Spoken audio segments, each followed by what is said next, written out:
Bonjour chers frères et sœurs.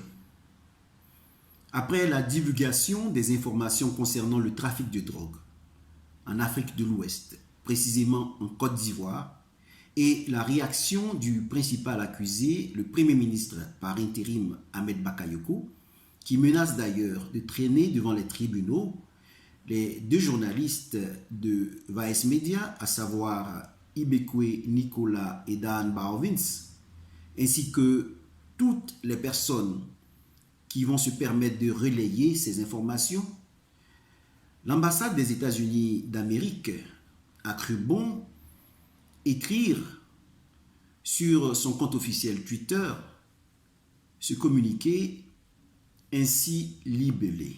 Les États-Unis prennent très au sérieux le trafic de drogue et agissent contre tous les trafiquants connus. Nous sommes fiers de notre travail avec la Côte d'Ivoire et d'autres pays de l'Afrique de l'Ouest pour combattre le fléau. Pour combattre ce fléau, le fléau qu'est la drogue. Lorsque ce message a été publié, le principal accusé, ses partisans, les partisans du RHDP, ont cru bon se servir de la seconde partie de ce communiqué pour faire croire que le principal accusé, Ahmed Bakayoko, le Premier ministre par intérim, a été blanchi par les services secrets américains. Parce qu'il est dit, nous sommes fiers de notre travail avec la Côte d'Ivoire pour combattre ce fléau. Pour eux, cette phrase suffit à blanchir Ahmed Bakayoko. Alors que tel n'est pas le cas. Parce qu'un message diplomatique est avant tout un message codé qu'il faut savoir déchiffrer. C'est ce que nous allons faire. Alors, je vais vous montrer, vous relever 3 points qui démontrent que l'interprétation que le principal accusé et ses partisans font de cette phrase est mensongère.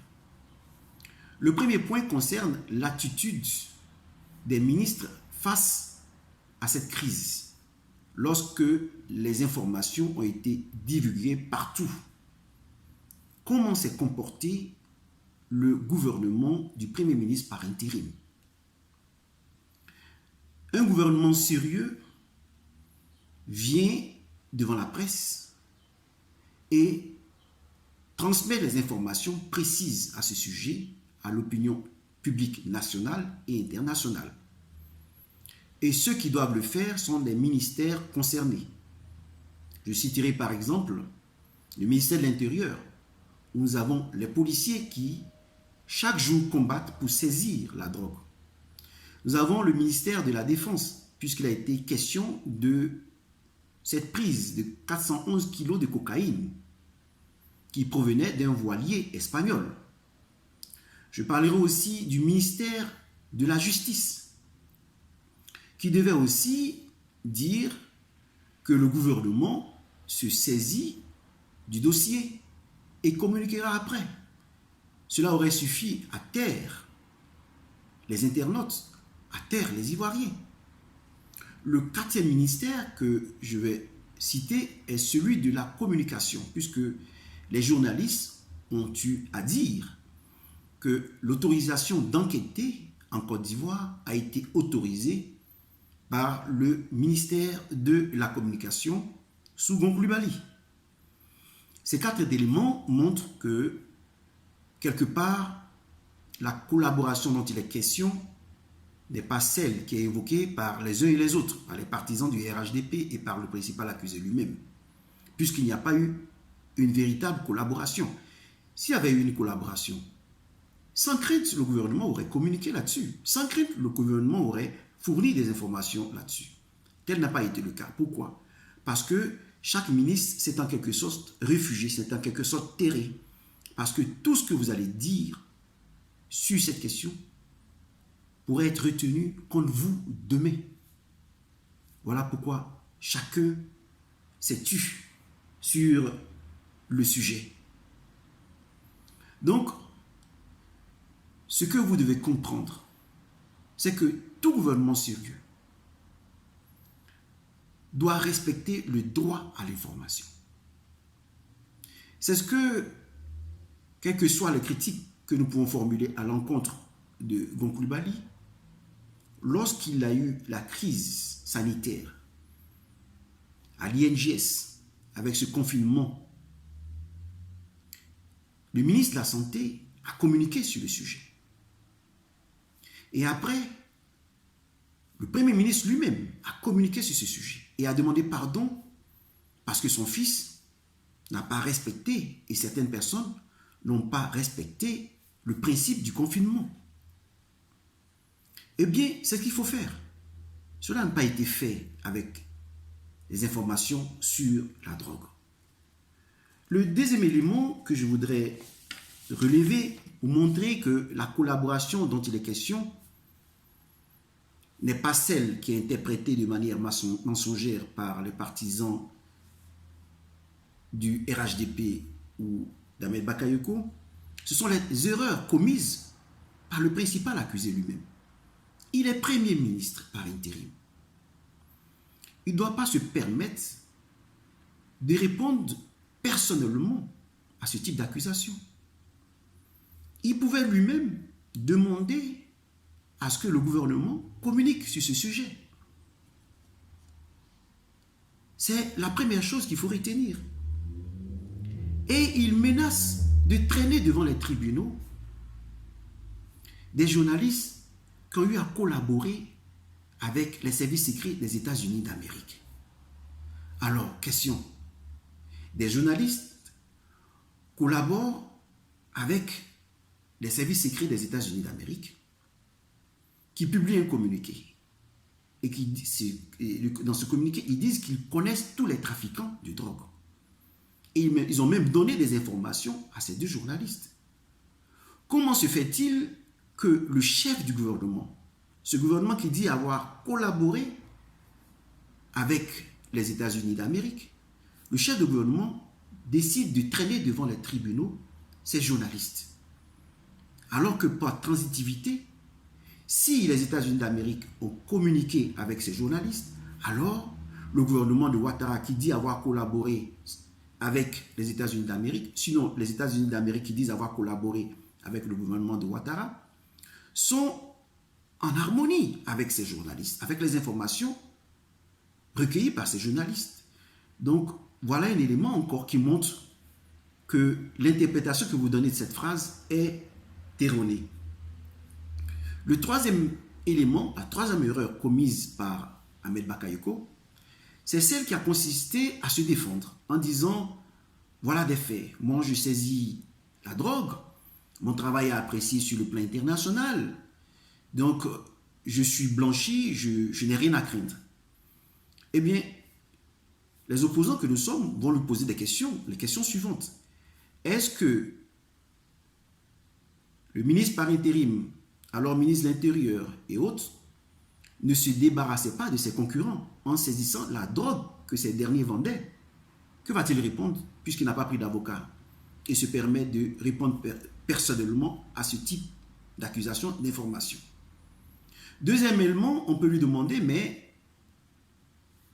il se peut que les services aient découvert cette enquête des services et t'aient informé. Et alors, il faut faire croire aux yeux du monde que tu es une personne propre. On peut aussi rétorquer de cette manière. Donc, c'est dangereux de se défendre de manière maladroite. Et donc, lorsque nous prenons ces deux arguments et nous associons le témoignage des journalistes, on arrive à cette conclusion selon laquelle la collaboration entre les États-Unis d'Amérique et la Côte d'Ivoire ne s'est pas faite véritablement. L'ambassade tient à transmettre plutôt un message codé et non une phrase linéaire que l'on peut comprendre au moyen de sa raison. Non, c'est un message codé qu'il faut pouvoir déchiffrer. Et le témoignage des journalistes que je voudrais relever est celui-là. Si ces derniers ont reçu l'autorisation, non pas des autorités compétentes, non pas des services compétents, comme le ministère de l'Intérieur, mais du ministère de la Communication. C'est que tout s'est fait à l'insu du ministère de l'Intérieur, tout s'est fait à l'insu du ministère de la Défense. Il y a quelque chose qui ne va pas et qui démontre qu'il existe et réellement une guerre tribale, une lutte tribale au sommet de l'État. Le second élément qu'il faut relever, c'est que ces journalistes se cachaient. Ils disaient qu'ils se cachaient. Et ils ont été découverts lorsqu'ils ont vu apparaître sur leur écran ce micro. Ces derniers se cachaient. Pourquoi se cacher quand vous avez reçu l'autorisation du gouvernement sur le plan officiel? Il y a quelque chose qui cloche. Le troisième élément, c'est que ces journalistes étaient appelés, selon la déontologie de leur métier, à confronter les résultats obtenus avec les informations des autorités compétentes. Eh bien, ces personnes se cachaient. Ces personnes n'ont pas collaboré de manière étroite avec les journalistes. Alors, que veut dire réellement l'ambassade des États-Unis d'Amérique lorsqu'il affirme, sinon lorsque ses agents affirment que les États-Unis d'Amérique sont fiers du travail abattu avec la Côte d'Ivoire? Qu'est-ce qu'ils veulent dire? Eh bien, le message codé est le suivant. Il y a eu ici, je dirais, 3 protagonistes. Nous avons la DEA, les services secrets des États-Unis d'Amérique, qui doivent atteindre des objectifs. Nous avons les politiciens, Ouattara, Ahmed Bakayoko, qui doivent atteindre leurs objectifs en maintenant les électeurs pour ne pas que ces informations puissent détruire leur électorat pour l'élection de 2020.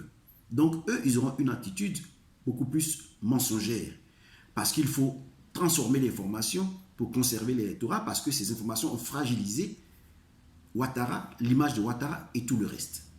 Et nous avons, en troisième position, troisième protagoniste, nous avons les opposants et les journalistes qui sont tenus, qui ont le devoir d'informer. Alors, un tel communiqué vient dire à Ahmed Bakayoko de ne pas porter plainte. Je parle de manière légère, de ne pas porter plainte, de manière linéaire, de ne pas porter plainte. Pourquoi? Parce qu'une plainte va ébruiter l'information alors que les services secrets sont là pour prendre les gros pigeons, les gros trafiquants, les revendeurs, les producteurs de drogue. Donc, de manière simple, je vous dirais que ce communiqué veut taire les informations concernant la divulgation des informations concernant ce sujet. Et donc, le Premier ministre Ahmed Bakayoko ne pourra pas porter plainte. Et ils disent aussi qu'ils connaissent les trafiquants.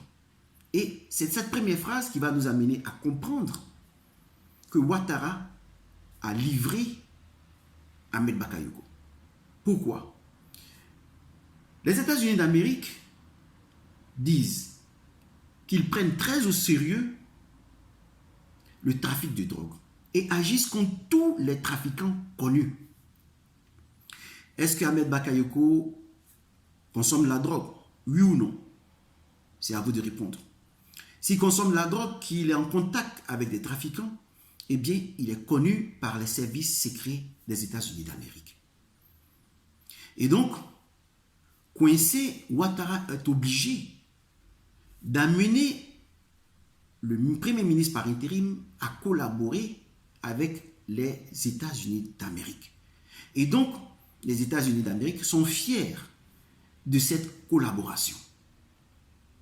Ils sont fiers parce que le ministre Ahmed Bakayoko va commencer à livrer tous ses contacts pour sauver sa vie, pour ne pas être transféré aux États-Unis d'Amérique, puis être jugé. Donc, il doit collaborer. Et là, vous devez comprendre que ce communiqué le dit de manière explicite. Nous sommes fiers de notre collaboration. Et c'est à ce niveau que vous devez comprendre que la collaboration dont il est question ne doit pas être prise de manière légère.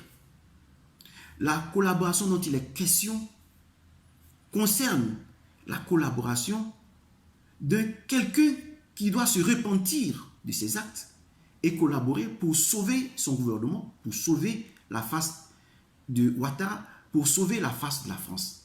Et c'est dans ce cadre que ce communiqué a été produit. Parce que le gouvernement de Ouattara a paniqué devant l'impact que ces informations ont eu sur les populations ivoiriennes, sur l'opinion publique nationale et internationale. Donc, toute phrase qui aurait été dite pouvait être interprétée pour détruire encore plus l'image du gouvernement.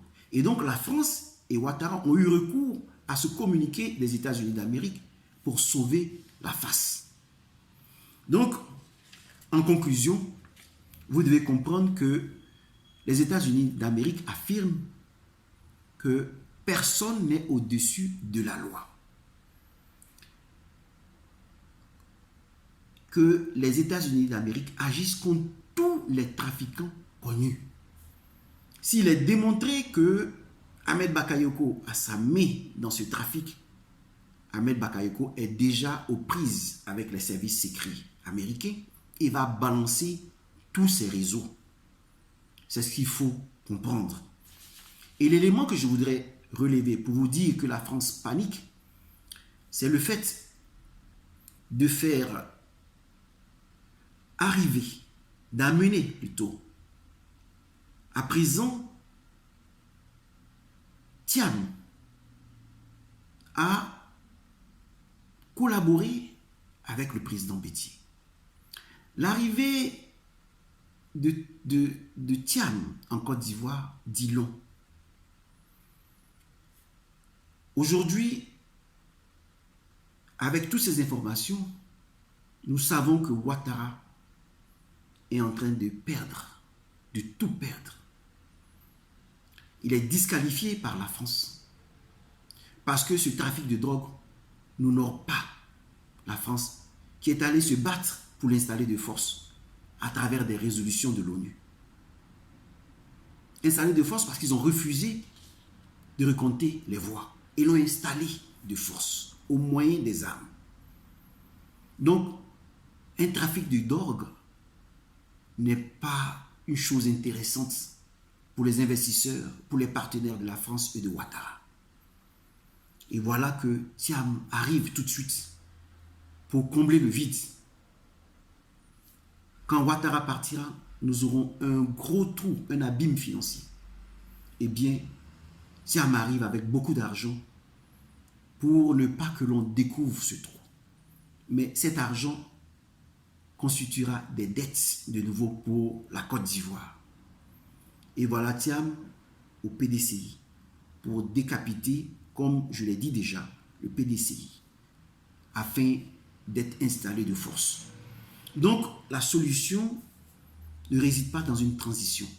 Nous devons nous inscrire massivement pour arriver véritablement à notre victoire dans les urnes, pour envoyer balader toutes ces personnes qui veulent nous empêcher d'accéder à la souveraineté nationale de la Côte d'Ivoire. Merci.